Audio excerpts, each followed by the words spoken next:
ಕಾರ್ಯಕ್ರಮಕ್ಕೆ ಸ್ವಾಗತ.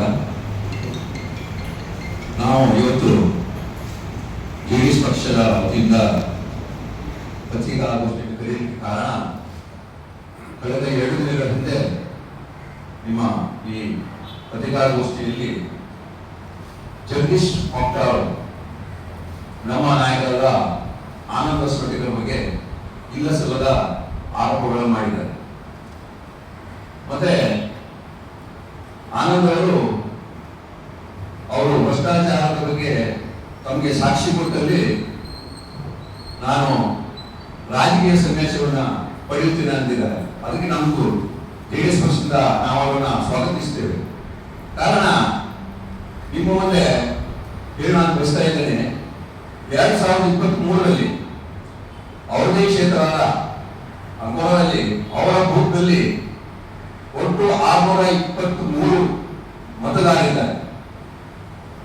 636 ಇದರಲ್ಲಿ 527 ಮತದಾರರು ಮತವನ್ನ ಚಲಾವಣೆ ಮಾಡಿದ್ದಾರೆ.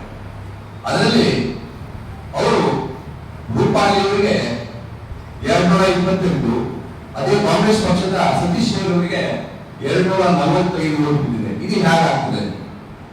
ಅದೇ ತರ 2013ರಲ್ಲಿ ನಮ್ಮ ನಾಯಕರ ಆನಂದ್ ಅವರು ಬಿಜೆಪಿ ಪಕ್ಷದಿಂದ ಇದ್ದಾಗ ಸತೀಶ್ ಅವರು ಸ್ವತಂತ್ರ ಅಭ್ಯರ್ಥಿಯಾಗಿದ್ದರು. ಆದರೂ ಸಹ ಅವರು ಇದೇ ರೀತಿ ಭ್ರಷ್ಟಾಚಾರವನ್ನು ಮಾಡಿದ್ದಾರೆ. ಈಗ ನಾವು ಮತ್ತೆ ಸಾಕ್ಷಿ ಬರಬೇಕಂತಿಲ್ಲ, ಸಾಕ್ಷಿ ಅವರ ಹತ್ರ ಇದೆ. ಆದ್ರಿಂದ ಜನರು ಅವ್ರ ಬಗ್ಗೆ ಎಲ್ಲರಿಗೂ ಗೊತ್ತಿದೆ. ಅವ್ರು ಏನು, ಅವ್ರು ಯಾವ ಪಕ್ಷದಲ್ಲಿ ಗೊತ್ತಿದ್ರು, ಯಾವ ಪಕ್ಷದಲ್ಲಿ ಕೆಲಸ ಮಾಡ್ತಾ ಇದ್ದಾರೆ, ಮತ್ತೆ ಅವರು ಈ ಕಲಿವು ಕೊಲೆಗಳನ್ನು ಮಾಡ್ತಾ ಇದ್ದಾರೆ.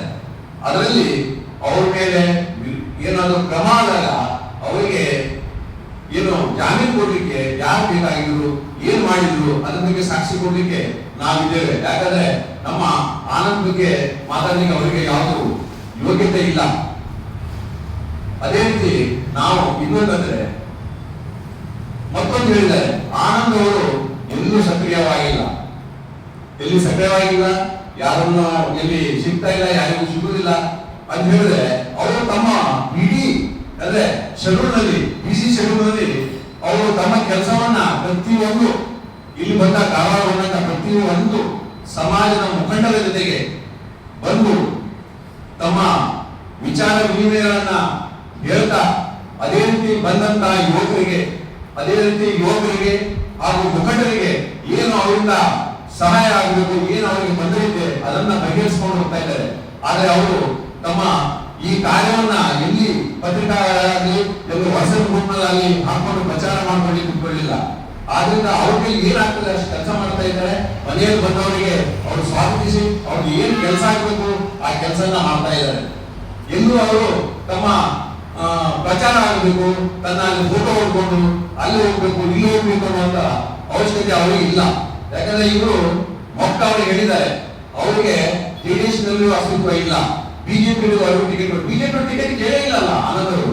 ಯಾವಾಗ ಕೇಳಿದ್ದಾರೆ? ಬಿಜೆಪಿ ಅವರು ಟಿಕೆಟ್ ಅಲ್ಲಿ ಬೇಕಂತಿದ್ದು ಅವರಿಗೆ ಕೇಳಿಲ್ಲ ಅವರು.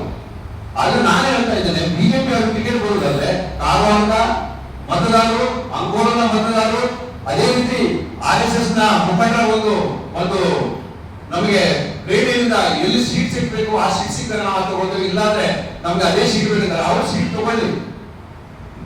ಮಾಜಿ ಶಾಸಕರಿಗೆ ಸೀಟ್ ಸಿಕ್ಕಿದ್ರೆ ನಮ್ಗೆ ಸ್ವಾಗತ, ನಾವು ಅದಕ್ಕೂ ಖುಷಿ ಆಗ್ತೇವೆ, ನಮ್ಗೆ ನಾವು ಬೇಡ ಅಂತ ಹೇಳುದಿಲ್ಲ.